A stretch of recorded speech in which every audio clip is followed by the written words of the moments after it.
কবরবাসীর পক্ষ থেকে নারায়ে তাকবীর, আল্লাহু আকবার, নারায়ে রিসালাত, ইয়া রাসূলুল্লাহ, আহলে সুন্নাত ওয়াল জামাত জিন্দাবাদ জিন্দাবাদ। প্রধান মেহমানের আগমন, মেহমানে আলার আগমন, শুভেচ্ছা আর স্বাগত মধুপুরবাসীর পক্ষ থেকে, লাল গোলাপ শুভেচ্ছা মধুপুর যুব সমাজের পক্ষ থেকে, লাল গোলাপ শুভেচ্ছা মধুপুর দরবার শরীফের পক্ষ থেকে, লাল গোলাপ শুভেচ্ছা আহলে সুন্নাত ওয়াল জামাতের পক্ষ থেকে, লাল গোলাপ শুভেচ্ছা এলাকাবাসীর পক্ষ থেকে, লাল গোলাপ শুভেচ্ছা।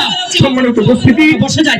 আজকে মাহফিলে মধ্যমণি যিনি সুদূর চট্টগ্রাম থেকে কষ্ট করে আপনাদেরকে নিয়ে আজকের মাহফিলের রহমতি বরকতি নিয়ামতি কবরবাসীর আত্মার মাগফিরাতের দ্বিতীয় বার্ষিক মাহফিলের প্রধান মেহমান আমাদের মাঝে চলে এসেছেন। আমি সকলকে করজোড়ে অনুরোধ করছি, আপনারা একটা মানুষও এই গ্রামের আশেপাশে যারা ঘোরাফেরা করছেন একটা মানুষও প্যান্ডেলের বাইরে থাকবেন না, চলে আসুন। এই জন্য চলে আসবেন আজকের এই মাহফিল বেহেশতের বাগান, এই বেহেশতের বাগানের মধ্যে চলে এসেছেন আওলাদে রাসূল। চিৎকার করেন সুবহানাল্লাহ, চিৎকার করেন আলহামদুলিল্লাহ। আপনারা খুশি হবে যার এদিকে যারা আছেন দাঁড়িয়ে, যদি প্রধান মেহমান চলে আসছেন, আমার গ্রামে আসছেন, সেজন্য আমি আর আলোচনা করব না। আমার আলোচনা এই অল্প সময়ের মধ্যে ইতি টানছি। যেই কথাটুকু বলতে চাই, আপনারা সকলে সুন্দর করে বসলে মাহফিলের সৌন্দর্য বৃদ্ধি পাবে, মাহফিলের সৌন্দর্য বরকত রহমত নিয়ামত সকলের ভাগ্য জুটবে। আর এই মাহফিল থেকে যদি আমরা কিঞ্চিত পরিমাণ বেয়াদবি করে যাই, তাহলে যে রহমতের জন্য এসেছি তার বিনিময়ে আমরা গজব নিয়ে যাব। কি নিয়ে যাব? গজব নিয়ে যাব। যেখানে পজিটিভ আছে সেখানে নেগেটিভ আছে।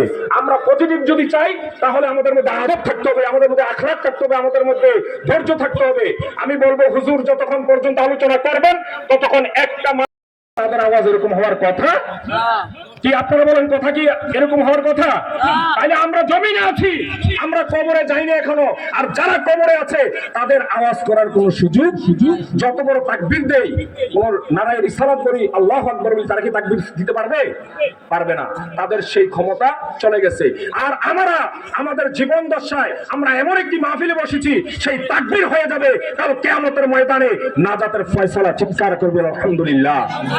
তাইলে আমরা সবাই সুন্দর করে সুন্দরভাবে আজকের এই মাহফিল উপভোগ করার জন্য আমি আলহাজ মাওলানা ডাক্তার কাদের খান মাধবপুর দরবার শরীফের পক্ষ থেকে, মদিনার কাফেলা সংগঠনের পক্ষ থেকে আবারও সবিনয় অনুরোধ করে আমি আমার বক্তব্য এখানেই শেষ করছি। প্রধান অতিথি, প্রধান মেহমান, প্রধান বক্তা, আজকের এই মাহফিলের যিনি মধ্যমণি, প্রধান আকর্ষণ, যিনি সারা বাংলাদেশে সুন্নিয়াতের কয়েকজন নক্ষত্রের মধ্যে বাংলাদেশে সুন্নিয়াতের খেদমত করে যাচ্ছেন নিরলস ভাবে, কোন কাউকে পরোয়া করে না, কোন কথা বলতে, কোন মিডিয়ার সামনে কথা বলতে যিনি পরোয়া করেন না, সুন্নিয়াতের জন্য প্রতিটা মুহূর্তে জীবন দেওয়ার জন্য যারা প্রস্তুত, তার মধ্যে কয়েকজনের মধ্যে অন্যতম একজন ব্যক্তি আমরা আজকে পেয়েছি। আমরা আবারও শুকরিয়া আদায় করি আলহামদুলিল্লাহ। আমি আজকের এই মাহফিলের প্রধান আকর্ষণ, প্রধান মেহমান, প্রধান বক্তা, মেহমানে আলা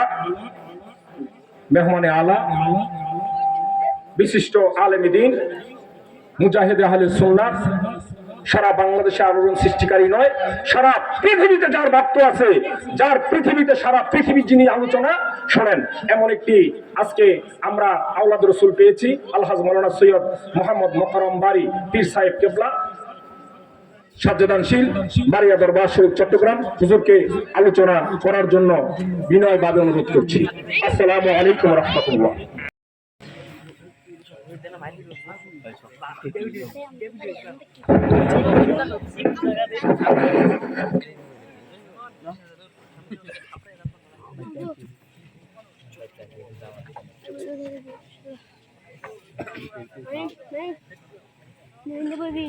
नहीं नहीं नहीं नहीं